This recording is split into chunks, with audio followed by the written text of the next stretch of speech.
Not everyone has the means, the money, the transportation, or even the time to go to a professional salon, but I am a professional hairstylist and I'm here to tell you that you are still allowed to want to look and, more importantly, to feel great, and no one should be shaming you for doing at-home color. My mission on this channel is to give you the tools and techniques to get beautiful hair from home yourself, and one of the ways that I help you to achieve that is to give you some guidance on how to properly use box dye to the best of your ability. We have gone over a lot of different things in my box dye playlist. If you're new, you may want to check it out. But one question that comes up time and time again is how to get rid of roots while still maintaining a multi-tonal quality in the hair. You may have some highlights that you don't want to get rid of, but you need to do your roots and refresh your ends, or you may feel like your ends are starting to get really dry from the box dye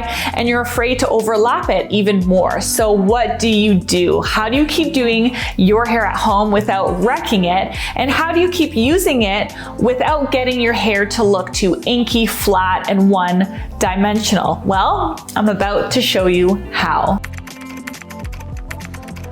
This is my beautiful friend MC, and she regularly box dyes her hair for convenience.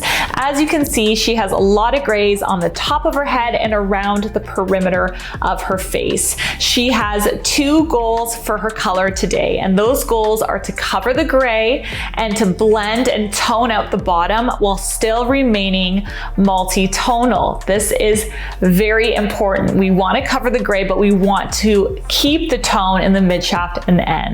So let's get started. Because MC has fair skin and dark hair, I'm going to be putting a barrier cream around her face so we can minimize the staining just a little bit. I am using good old Vaseline for here, so if you have it laying around, you can totally use it as a barrier cream. Here is a very important tip though. I know that everyone hates staining, but it is inevitable because if you put barrier cream too close to the hairline, the gray there will not cover. You have to stay far away enough from those perimeter baby hairs, or when you rinse everything away, you will likely still have a line of gray right at the front. A barrier cream will help minimize the staining, but it will not eliminate it because you can't put it too close to the hairline. It only takes about 2 shampoos for it to go away though, so don't be overly concerned about it. For those of you who have very resistant gray hair, that's really hard to cover. If you've had trouble covering your gray in the past, don't use a barrier cream at all, trust me. The next step is to start by painting the perimeter of the face, and then I paint the section into 4 distinct quadrants. We have a middle part that runs all the way from the forehead to the nape of the neck, and then we have the section that runs from just behind the ear to just behind the ear this way. This is going to keep us super organized so that we get every single section of roots covered. When you are doing your gray coverage root application, always start at the front. The front is the most important part because that is what you see. So you want to give it the longest processing time so that 100% of the hair gets fully covered. Start working on the first front section, slicing 1/2 inch subsections and fully saturating every strand on the top and on the bottom as you go. Move section by section and don't be tempted to take sections that are too big because you will miss evenly saturating some hair and it will show when it is finished. When you have completed the front, you can then move over to the back and do the exact same thing there. The color that we're using here is by Schwarzkopf and it is color 4.1, which is a dark ash brown. This color matches MC's natural hair color and it also offers 100% gray coverage, so that is why it was chosen.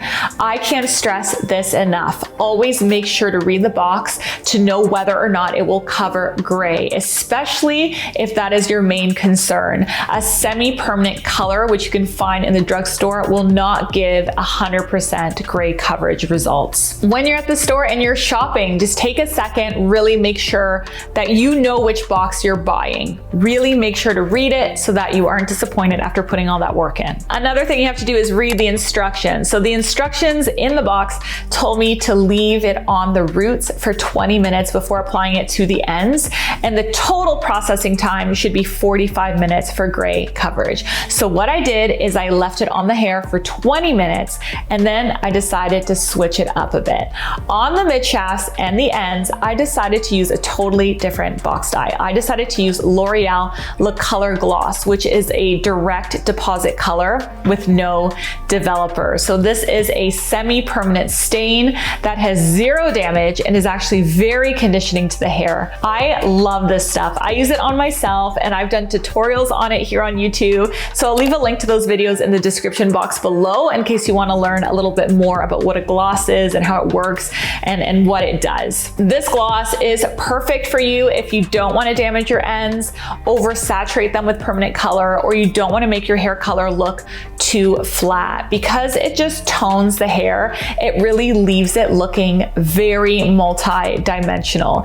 The color that I chose for her was Cool Brunette. I thought this would be very complementary to a nice cool root. Like I did before, I moved along her head, saturating the rest of her hair, blending that root color into it, and then leaving it on for another 20 minutes or so, bringing the total root processing time to 45 minutes since it took about 5 minutes to apply the gloss from that demarcation line to the end. Now keep watching because you're going to be really surprised with what the end result is.